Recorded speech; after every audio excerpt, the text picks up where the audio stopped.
Just in time for the summer, have you ever gone to the LCBO and been so overwhelmed by the amount of choice and you don't know if this goes with that or this or that or whatever? You don't know how it tastes. Well, there is an app for that. It is a brilliant idea.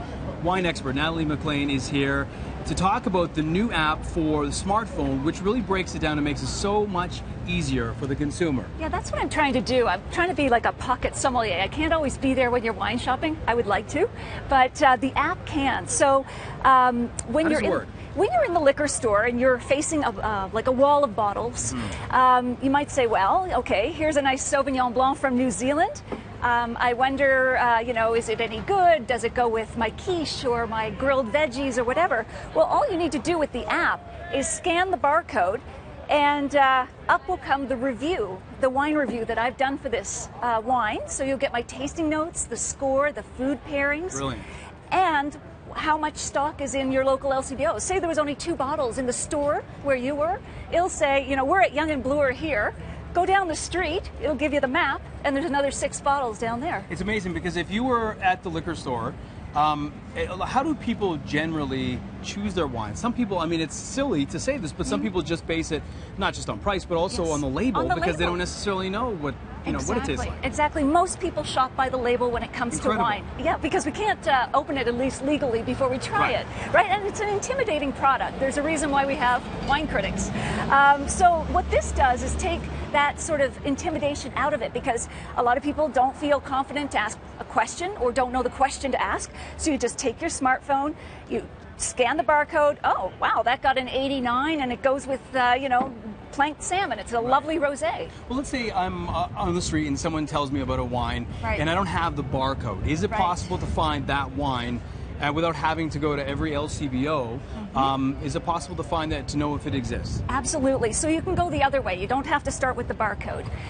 So you can just go to the quick search, start typing the wine, it'll guess the name for you, and all of a sudden it'll come up with the review, and it'll know where you are via GPS and real-time stock inventory and say, hey, you're at Yonge and Bloor. Again, walk down the street, this is the wine, this is the price, and these are how many bottles are in that liquor store now.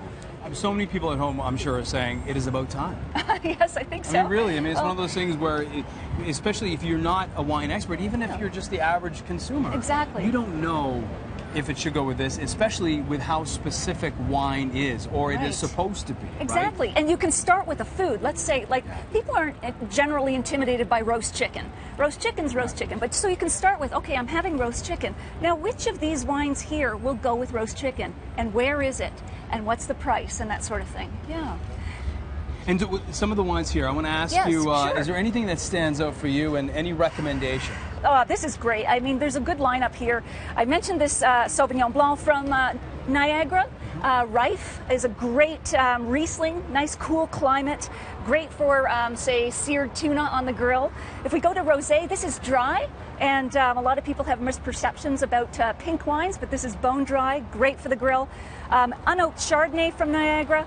And then we get into some full-bodied reds when you want a honkin' big red wine for grilled meats, that sort of thing. So all of these wines, I should mention, are under $20. So I'm really keen on that. Yes, absolutely. So, but as I said, I think the combination of knowing which wines are close to you, knowing they're in stock, and being able to get the app, and I should just mention the app is on iTunes, on my website, nataliemaclean.com. Oh, there you go. Good. Just so they know.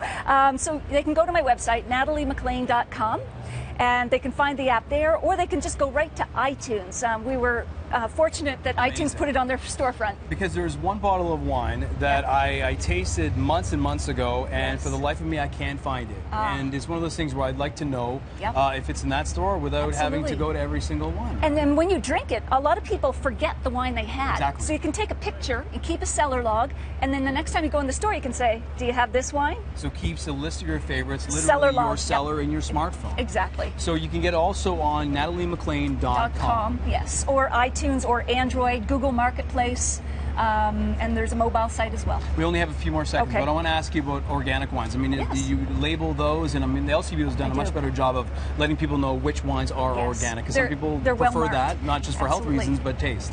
Well, in the app, we tag every organic wine. So you can search on organic only, or kosher only, or best beef wines. So we categorize all the wines to make it easy. We've also got a section that says top 10 wines in the LCBO you're standing in right now. I have no idea what to buy. Hey, you're in this LCBO, here are 10 wines.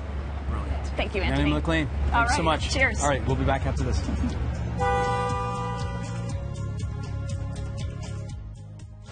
You're watching the news at noon on Global Toronto.